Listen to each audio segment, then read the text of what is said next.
It's not cone time. No, he's time is asking me what time it 5 started. So Yeah, I said see you at 6:30. Oh, right, it's slow. Yeah. Which is great because I know, I've got 5 minutes. Well, how did the planting go? Did you have enough volunteers? I think they went back and forth a lot of people, but we're getting there. live stream is on, by the way.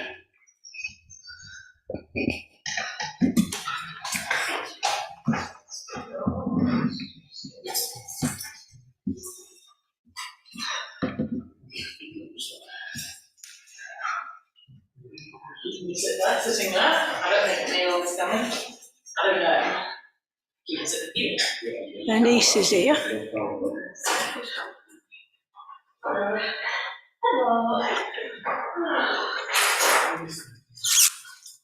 Yes.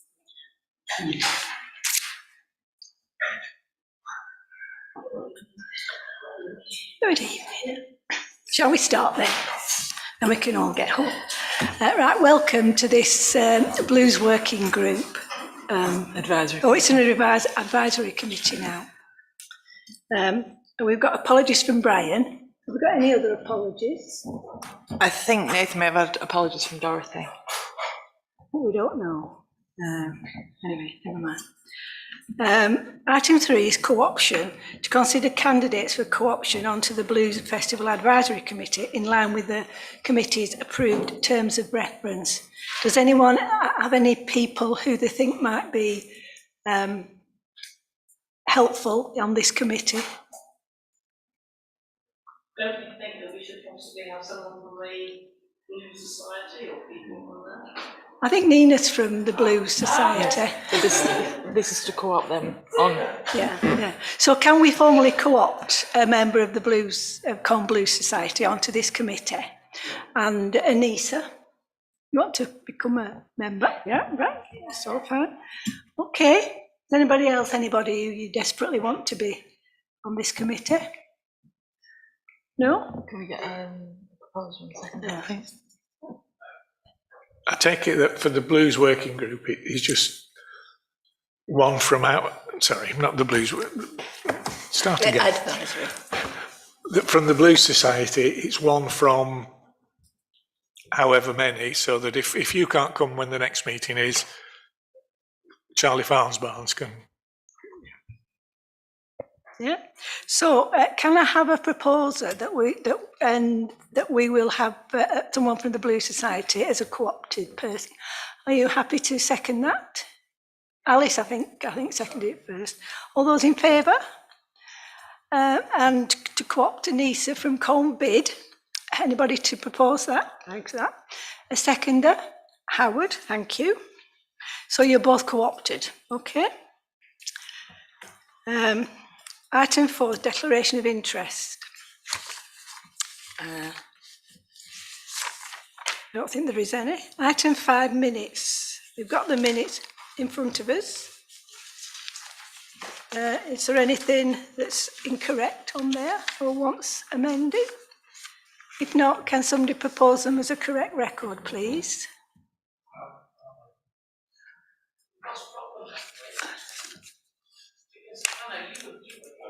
Yeah. Right, okay, all those in favour? Right. Minutes. Item 6, venue update. Right, so this is just to confirm that we originally thought we were getting the Little Theatre. However, that has been hired by Colne Blues Society. So it was just to tell you that obviously the confirmed venues are the Muni and the Hippodrome, and Colne Blues Society will be putting something on at the Little Theatre. Okay. Item 7 is marketing update.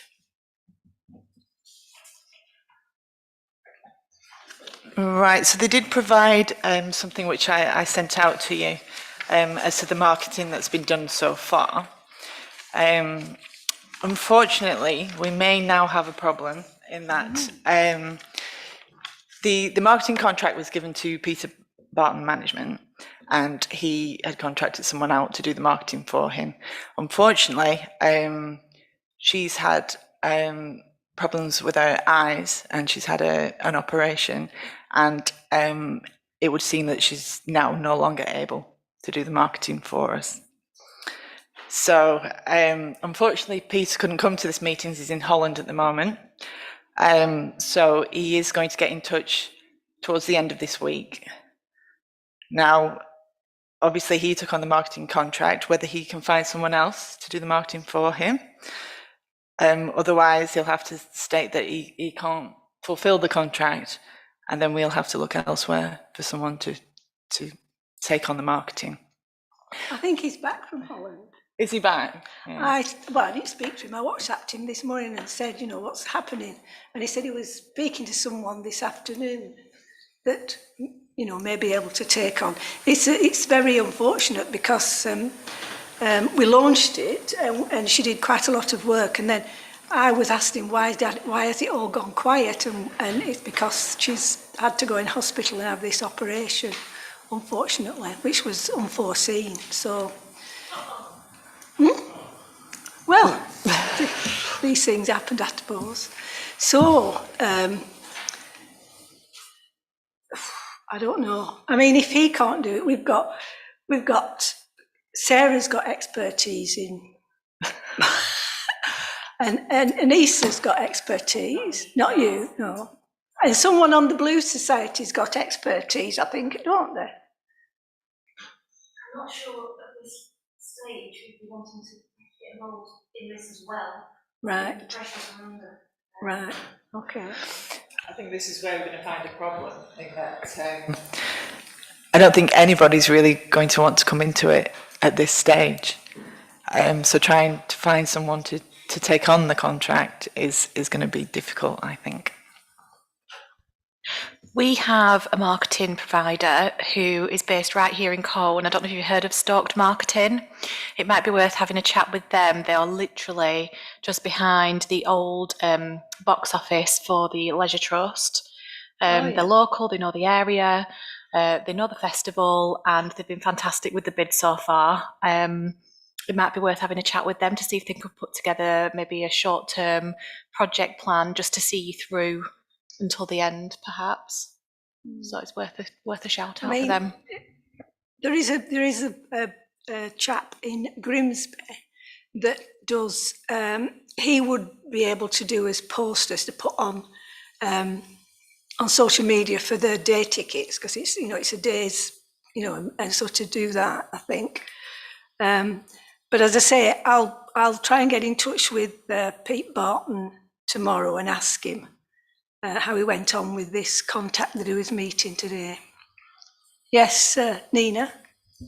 Is there no mileage in, as Anissa says, keeping it local, with it being such a short notice project, trying to keep it local so you've got people that know the festival through local knowledge and, what it means to the town, and are able to market it in this short time frame on the back of that information? Maybe, but it's his money, you see.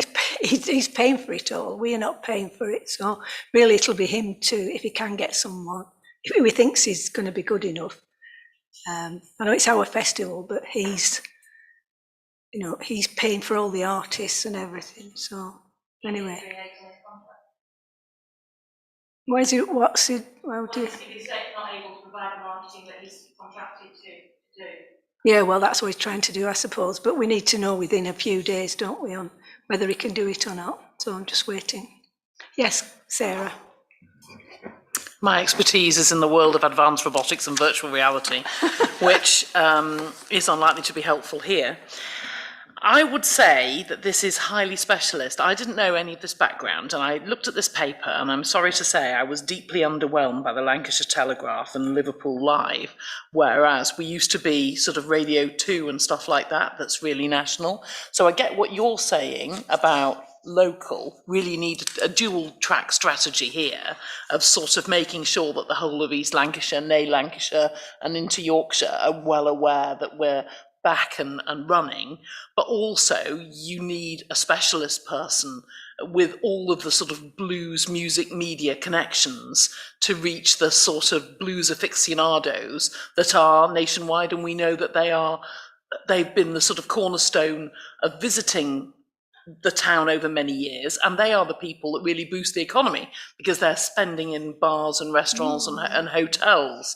So it's almost like, I think, that you might well be able to do the majority of it locally, all of the things with posters and social media, that could all be done locally. But in terms of the specialist PR, making sure it's on the BBC News, making sure it's on those kind of specialist blues programmes, you need somebody who knows the field. I mean, if Peter does come back and say that he can't fulfil the contract, I will go to the other company that actually tendered for it in the first place as well, and see if they're willing. Obviously, they were interested in it in the first place, so it's whether they want to do it at this late stage. But they were quite a bit more Money. Yeah. Yes, Sarah. It is a really dangerous thing. We're at this position whereby you've launched it, but you can't keep up the momentum. We absolutely cannot be delaying. It's a horrible position with 3,500 tickets left to sell, and we need to be all guns blazing on it. I really hope that you're able to give the advisory committee an update. If you get an update, if you're able to send us all an email as soon as you know more. Yeah. I could go on Radio Lancashire, talk about it. But that's all mine. Yes, I do like the idea of going local, if we can. I don't know who the other person that tendered it, but as Sarah says, we've got to know by the end of the week, really. And if Peter cannot give us that reassurance, I think basically he's not going to carry on with his contract. No, we'll have to give us the money back. I think that is the situation we're in. We need to know by the end of the week because we can't have any more leeway. But I would prefer it to be more local. But you take on board what Sarah says. Yes, yeah, as because well. we can do local. It's the other stuff that we can't do. Yeah. With my ignorance, but reading between the lines, there was a comment made there about it's Pete Barton's money. Is there a budget implication if Pete Barton management for the marketing stops being used for the marketing, but continues being used obviously for the main stages? Yeah, but they'll have to give us some of the money back, won't they? I presume. Well, basically, the contract that was signed, we were supposed to give payments of so much. To be honest, at the moment, we haven't actually paid anything, but that's mainly because Peter didn't send an invoice through. He just said it'd just been busy. So from that point of view, that contract was purely for the PR and marketing. He has a separate contract for the artist management. Yeah, there's two contracts there. Yes. Yeah, we've got the artist management thing's going on fine, isn't it? Yeah, that's good. So I know we always say we are where we are, but we are where we are. So, but it is urgent that we get on with it. So I'll try and chase him up. I was just going to ask, have we given him a deadline, like a specific time and date to get this all sort of wrapped up by? Because I think that'll give him a bit of a sense of urgency, maybe. Well, I've only just found out about it, really. It was Nathan that mentioned it to me last week, so I think this is quite... do you know when this... Sue couldn't... It was only in the last week, so he said he was going to call in this week, obviously to talk it through, and whether he's already got something planned, I don't know. Because he's been in Holland up to this weekend. So, Nina? Can I put it on record that if you do go with a local PR company of some description, that Cone Blue Society will liaise with them if required. You know, if there's any level of expertise required that we can provide, then we're happy to work with them. I don't want the whole shebang. I'm sure Cone Blue Society don't want the whole shebang at this stage, but we're happy to liaise and try and make this success. Yeah. Okay, well, we'll, as soon as we get any information, we'll sort it out. We'll either, you know, as you say, we'll either he's got someone who is confident can do it, or we'll have to go back to the other company who said they would do it. I do have a friend who's on, is it Keris, what's she called? Keris Matthews, who's on her show. So he might give us some shout outs. He's on every week, so yeah. Sorry to keep asking questions about this, but is there anything in the contract between you both that states what would actually happen in this sort of scenario, if that makes sense? Like, there's got to be some sort of protection somewhere, right? Or time frame that he has to let you know by. Do you know what I mean? I would have to just reread the contract just to see what the clauses are in there. But I think it's similar to one that they've had before. So I suppose we could ask Big I Am if they could do a bit for us.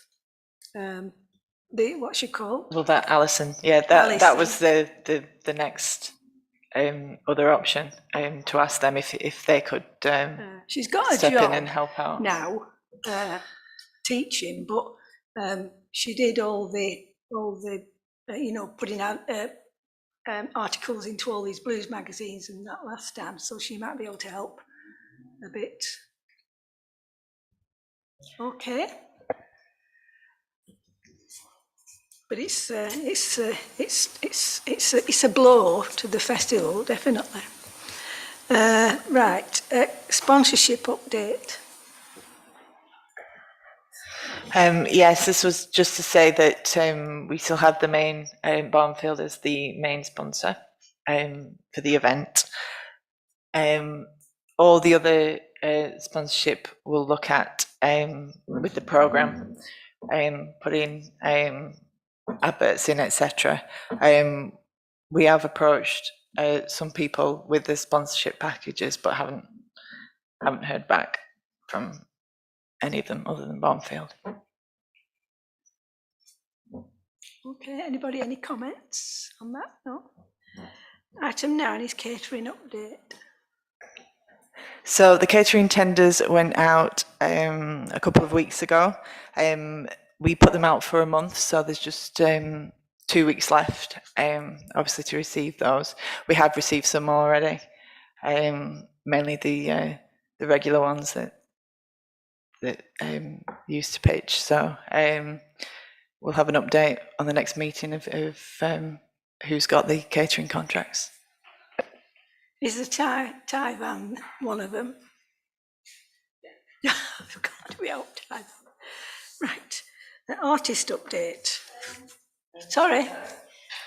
I want the festival to be as green as possible, and I'm just wondering whether that can be looked at when we're doing the tendering. I noticed that last year there were quite a lot of clams. You know what I mean, those boxes that open like this, and once you got 4 or 5 in there in the bins, well, they were all over the place, and also I'm not sure what they were made of. So I think that's something that when we're looking at who gets a tender, we need to make sure that it's considered. I think it'll all come down to price in the end. Yeah. I don't think that's really good enough in a way. Can I just echo Alice's comments actually as well, because I'm a big believer in that too.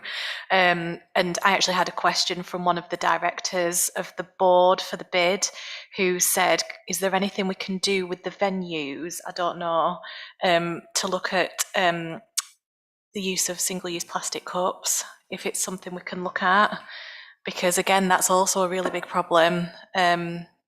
I'm not a big believer in it. I think we should be going a bit more green now. I think you go to a lot of festivals these days and they're all very green. So if it's something that can be considered when maybe putting the tender out for catering, I think it's a really important thing to ask for.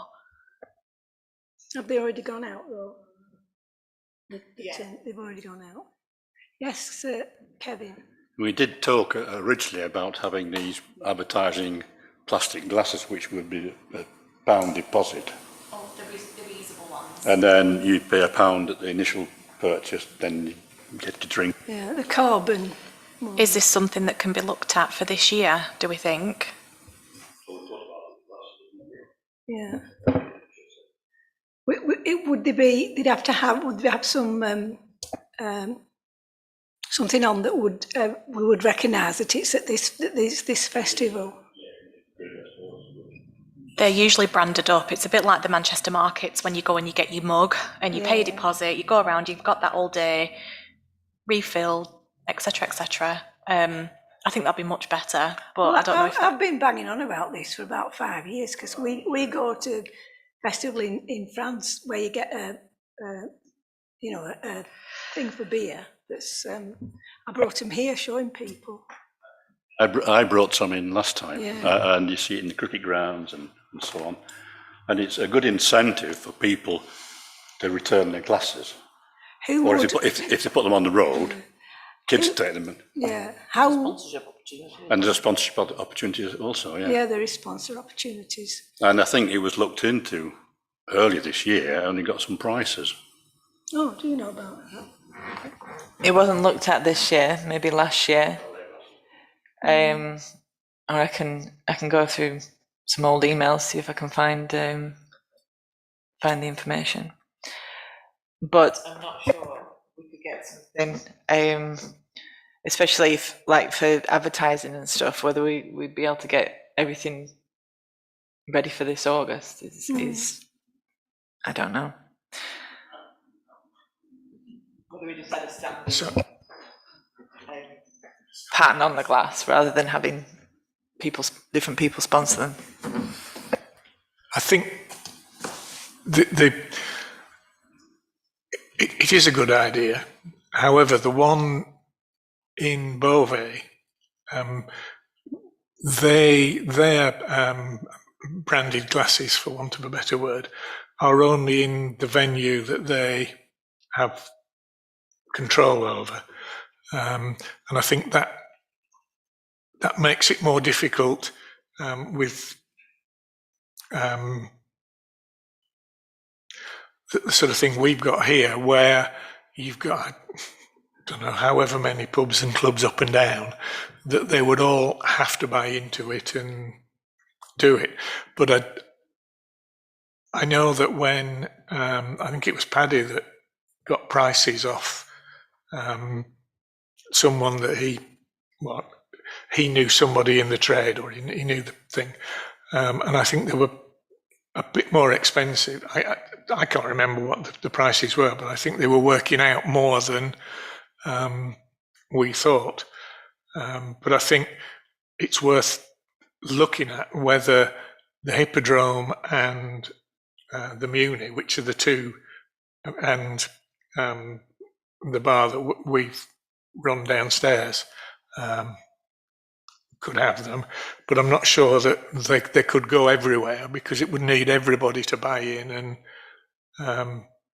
do it. You know, it's the same with Wristbands. football grounds and cricket grounds. You've literally got the captive audience.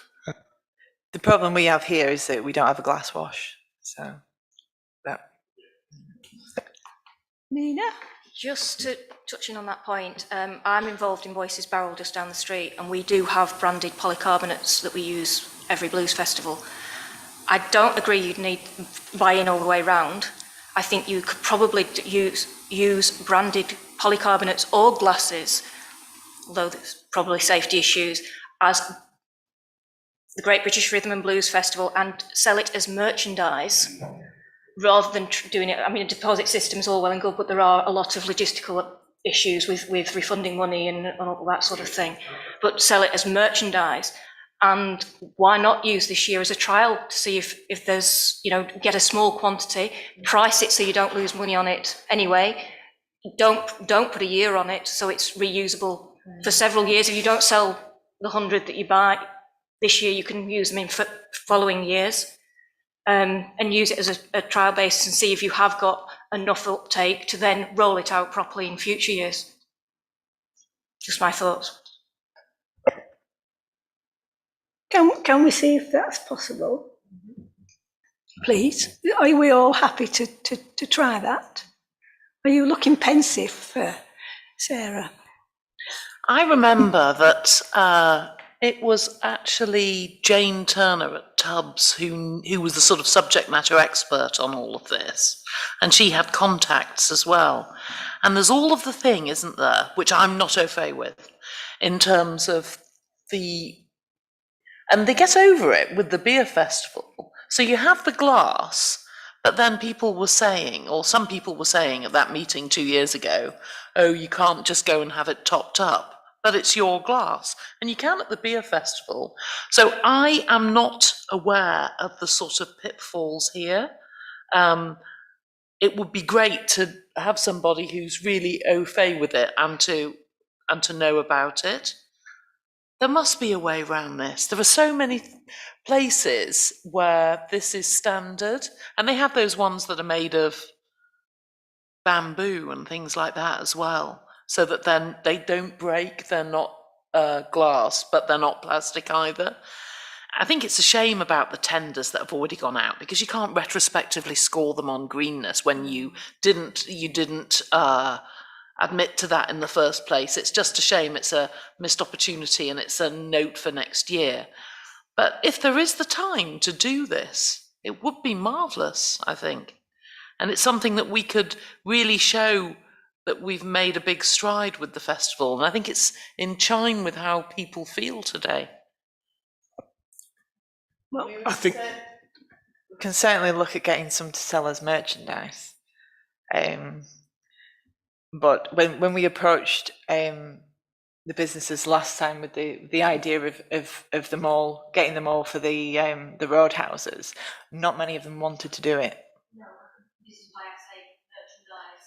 Yeah. Rather than. Mhm. Yeah. You must do. certainly the biggest example I've seen of it was at a test match at Old Trafford. But what they were doing, to get over the refilling, they had literally hundreds of pints lined up. Well, probably not hundreds, but they had them lined up. So you took the glass back, they gave you the pint, but then washed the other one, which would be a problem here, but probably not somewhere like Boise's or the municipal, because they've got the machinery to do it. But I know people now are much more loath to keep drinking out of the same glass. I mean, as they say, when I were a lad, you kept the glass all night the next day if you were lucky. Yes, sir. I mean, you go to Wallace Hartley and you get a cup and you're filling it up and you're not getting a new cup. So I'm not entirely sure about that. And given the greenness of the companies that might have put in a tender, I think any company worth their salt these days should have a green agenda. So Is that about the packaging? that's about the packaging. Yeah. Right. Well, we can ask the question. As far as refilling or reusing glassware is concerned, all you need is sterilising fluid or a sterilising powder in water, and to be able to rinse them out, and you get over that problem. You're literally rinsing and sterilising and then rinsing again, and you've got you can reuse that glass. But if somebody buys one as merchandise, they can just ask you to fill their one. Yeah. Well, we've got a proposal that Nina was saying. Are we happy to look into the price of a number of these glasses? And we'll have to have some sort of a logo on it or something, won't we, to distinguish it? Put no, maybe not the crest, but the Rhythm and Blues logo. That'll. No, yeah. And you can see if Barnfield want it and they can pay for them. Maybe. Do we have a second? Have we got a seconder for that? Alice, thank you. Thank you, Nina, for that idea. Thank you. Right, we'll keep you informed of whether we're able to do that. Number 10 is artist's update. I did send the link round to the lineup of the festival. These are the acts that have all been confirmed for the festival. I think he's having it so that, especially at the Muni, there'll be one act on at the Muni main stage, and as soon as that one's finished, there'll be one in the mini Muni. So there's always something on at one time. I think he wanted to keep it so that it just flowed, and there were no sort of big gaps in between. If memory serves me, the only gap is sort of at tea time. I think there's a gap there too, because I think that was one of the problems in when Paddy was. I was going to say recent years, but it seems ages ago, that there wasn't that gap for people to either locals to nip home or people to nip to. I was going to say Carlo's, but it's that way. To wherever. Takeaway, yeah. Any question? Yes. Yeah, sorry, I mentioned before that there's no time gap between the two events in the Muni. It's 9:45 one ends and 9:45 one starts. And if people are wanting to move in between, or if there's an overrun and people want to move in between, it's a little bit difficult. So, Are they the same times at the Hippodrome? No. They're not as back to back, I don't think, at the Hippodrome, but I think it was Alison that wanted it that way. So At the Muni? Yeah. She wanted it like that. I mean, if you're watching something and it finishes, you want it to just, it's 10 strides, isn't it, to go to the mini Muni? yeah, but then sometimes they overrun. They do, yeah. Yeah. Or maybe they'll. Yeah. Maybe when that's happened before, haven't they? The one after, they sort of waited till it's finished. I don't know. Yeah, I don't know how it'll work out, but that's not our problem, really. Yes, Alice. Given that we've lost the Little Theatre as a venue, well, not really lost it because it's being used for other things, has that had an implication in the number of bands that we or Peter can I put think on? Is it 50 bands? Or 50, I don't know. I think it's 50, 55 or something. Yeah. But can I ask Nina? Oh, no, we'll wait till you get to your update. Okay. Chair, I've just logged on to the site. It's as one finishes in the main part of the Muni, then the other one starts in the. So there's bound to be leeway there to do it. So the one finishes.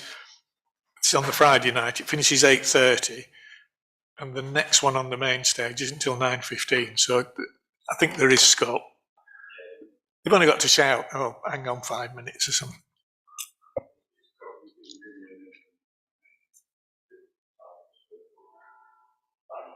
No, the Little Muni and The Little Muni and the, well, I mean, they're literally joined together, so.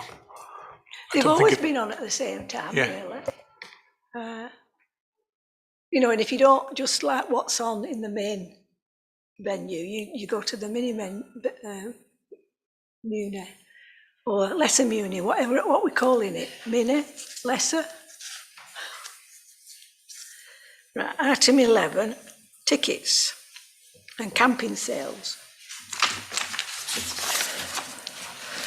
Yeah, so camping pitches, we've sold a total of 31, all for full festivals, none for days here and there. So that's that.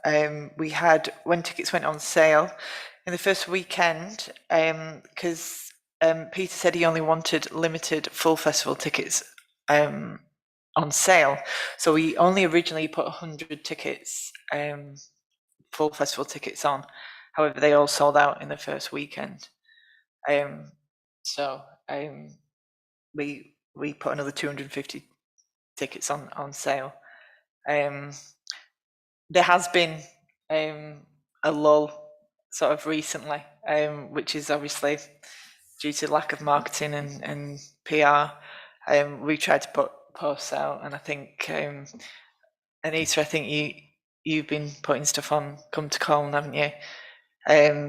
So obviously we need to find out from Pete what's. Is this the total now? It's not the total now. This is the total as of last week. I think we've sold maybe another 10 full festival tickets since then. How does that compare with what we sold in 2018? It's hard to compare it, being that we didn't put tickets on sale until April this year. Obviously, previous years we've put them out in November, December time. But I think we didn't sell any more than that, did we? There was a lot of free ones that Paddy gave out. There was more free ones given out than what was sold that last year, 2019. Because I've got the figures, yes. I was just going to ask, do we not have a database of previous ticket buyers? Yeah. And they've all been emailed and contacted and everything, yeah? Okay. And the Muni's doing that with their database, and hopefully the Hippodrome will be doing that in their database. And I think Pete's doing it with his database. Yeah. So, but we need sort of locals, not just in Colne, but in like Clitheroe, between sort of, you know, to come on these days. Because, I mean, Friday night's only £20 and you get, you know, 4 bands, which is good value. Just thinking out loud now, I've not got a specific idea, but if it's the local stuff that we're trying to sell, perhaps we could work with some local town councils in collaboration with them. Like, I'm assuming you maybe have like a network of town clerks, Gina, maybe, that you could contact and say, like, have you got any advertising boards that we can put this in? Like local groups on Facebook always worked really well for me. I know it sounds really basic, but it just might be stuff that we've not thought of before, really, for this specific festival. I'm more than happy to put stuff on the digital screens up and down town as well. And then the leisure centre obviously got theirs as well. But I think collaborating with other towns is quite a key one. I think collaboration is really important. So. Well, we've got friends at Keighley, haven't we? And Todmorden. And Padiham. But yeah, I always thought, you know, we meet people and they come every from Ribble Valley and they're big spenders, really big spenders. And, you know, we need to be, you know, asking the Grand to put something on, you know, if they're asking if, you know, and I don't know. But yeah. If you can send me some information or anything like that, I can send it to the network of bid managers that I speak to regularly as well. They're all Yorkshire and North West ones. They all know about the festival, they know what it is. I'm quite sure they'd be happy to help if they can as well. Send them the link on the bottom of the email that Gina sent. That the link on there goes straight to the lineups. I meant like posters and stuff like that, if there's any official posters, because then they can print it off and stuff in various places, but I'll do that as well. Yeah. I think we're getting some posters done by Gary, who used to do the ones in from 2016 and 17, Yeah. 18. The problem was we were waiting for Sue to send us the high-res images for the new logo, and we haven't got it. So that's another thing. Well, can she not? Well, is she in hospital, or where is she? I'm not sure, but I'm sure Pete will have access to the logo image. Well, he should have. So, yeah. Yeah. Because I mean, you need you're doing some. This Gary's doing something for T-shirts, isn't he? Is it? No, don't get us to do T-shirts. Oh, right. It's the program. Programs, that's it. Yeah. Anything else on tickets and ticket sales? Any more ideas? I think these 234, and they're mostly full. They're the people that come every year. But it's getting new people to come, and they're not all blues artists. You know, you've got Lindisfarne, which is a folk, whatever it is, I don't know what to call it. And you know, there's somebody called, I don't know, X something that's got, I don't know how many million YouTube fans. There's a folk group that I go to, or did before COVID, that was based just outside Barrowford at a pub called the Moorcock.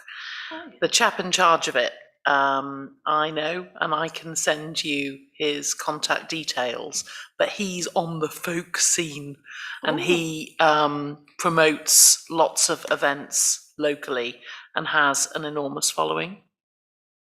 That would be very helpful, because even Pete Barton said, he said, you wouldn't realise how many folk groups there are in all these towns like Skipton and Hebden, all over the place. There are so many. So many. And he said if they could be, you know, Okay, contacted. I'll send you that tomorrow, Gina. I mean, having said that, when, I mean, Sarah will know that in the years past, they all used to be bought from like, well, not all of them, but most of them from mid-June to end July, didn't they, Sarah? You got a big influx then. So let's hope we get some more. But right. Item 12 is event format and operations. Yeah, so the road closure is booked, and that's now on the LCC website. Merchandise, obviously we've had Nina's proposal tonight, so we are going to do T-shirts, pin badges, and then obviously we'll look at doing the polycarbonate cups as well.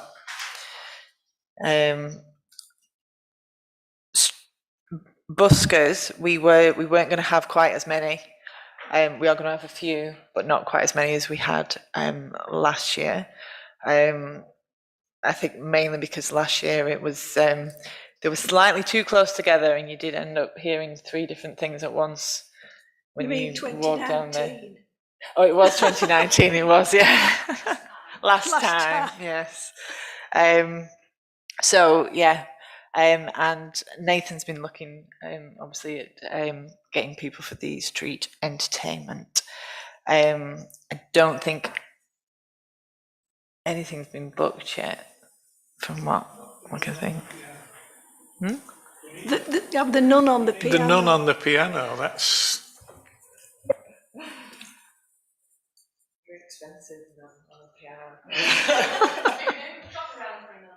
We'll get a different nun on a piano. Volunteers, how many do you think we'll need? You know, Well, we're still having the mobile merchandise stalls, so we usually have 2 of those, and the bar. here. The bar here, and the merchandise stalls that aren't mobile, they're just the ones, there's one outside the Muni and one a bit further down near the Crown, and the box office. So we would probably need, we usually have at least 6 in the box office, because it's not just selling the tickets, it's swapping the e-tickets for the wristbands, so it does get quite busy. We will have to reorganise the reception and provide obviously more room for people to stand, because there will be quite a few people at once, I think. Sarah? When I've ever worked on these merchandise stalls, people have been dismayed that there are 2 things we don't sell: hats and rain ponchos. We still have a lot of hats and rain ponchos. Well, you see, we can sell them. We it's have not been loads raining left yet. over. So yeah. We've been very lucky with all this lovely weather. We've not had a bad one, have we, at all? I've been to ones when they just chucked it down for the whole weekend. But then you get more people coming buying tickets on the day, don't you? To get going somewhere. Yes, Alice. I remember the last time we did the blues, right at the end, we were desperate to get rid of the T-shirts. I hope we're not going to buy so many.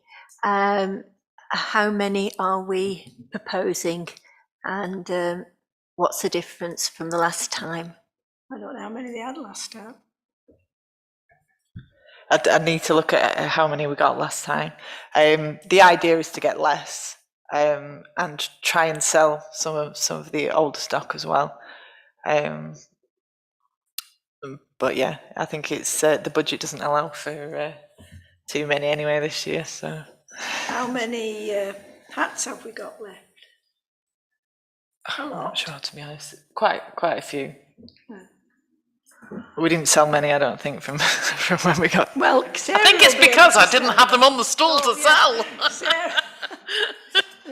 And ask that chap if he'll come, that, what's he called, Asher somebody? Nigel, is he called? You can sell coals to, Newcastle, that man.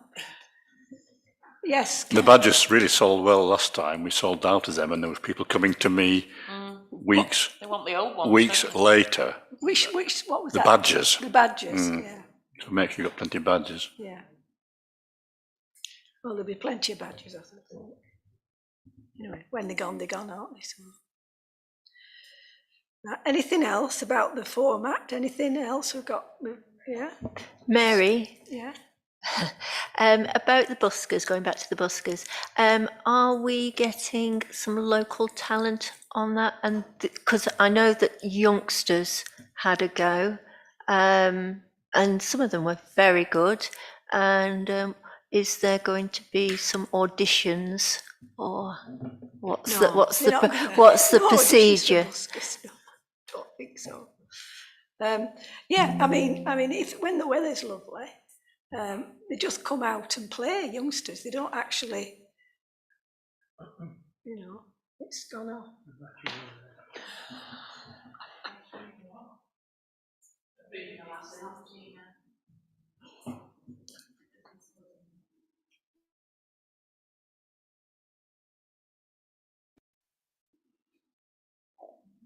Oh, life's good.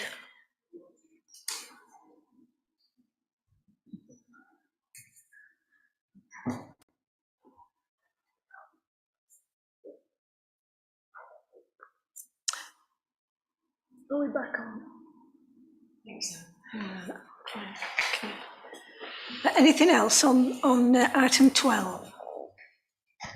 Yes. I think you should start recruiting your volunteers, certainly next month. I mean, you focus on the marketing now, but then, you know, obviously starting with people from previous years and spreading out from there. Have you got a list? We have a list. A little list, right, good. Item 13 is update from Colne Blue Society. Okay, first of all, we've applied for charitable status for the Colne Blue Society. You've what, sorry? Applied for charitable Oh, right, status. good, yeah. The Charity Commission is citing COVID delays in processing such applications, but we're hoping by August to have had confirmation of that. We had a band application process online, which closed last week. Any applications received after that deadline will be considered for 2023 event. We've had a huge amount of interest from the bands. We've got some top UK blues acts, UK Blues Challenge winners, a couple of international acts in there, and young musicians showcases that we're going to put on throughout the Fringe venues.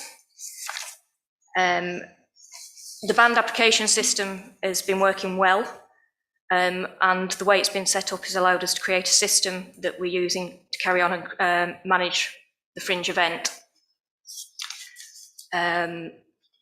Programming for this, I know a lot of people have been asking that we publish programming. We have 32 confirmed venues at various stages of the planning process, plus a few more potential venues. I'm sure you can understand, working with so many venues, all of whom are at different stages of the organisational process, creating a programme is going to be very difficult as a one-off hit. As things get confirmed with the venues, we will publicise with the venues what's going on. But it's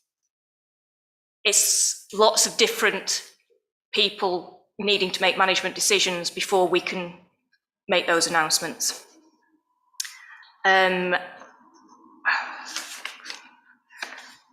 You've mentioned the Little Theatre. We will be showcasing events in there. That will be a ticketed venue for the Fringe system. And our next steps are a website and programming the bands in, which the design and the web development team are on with. Good. Do you know how much you're going to be charging for your Little Theatre day? Are they going to be day tickets or evening tickets? They are session tickets. Session tickets, right. I presume a session will be an afternoon and another session evening. I wouldn't have thought you'd be able to have an hour. No. I believe, don't quote me on this, I believe it's 5 sessions over the weekend. Yeah, right. Lovely.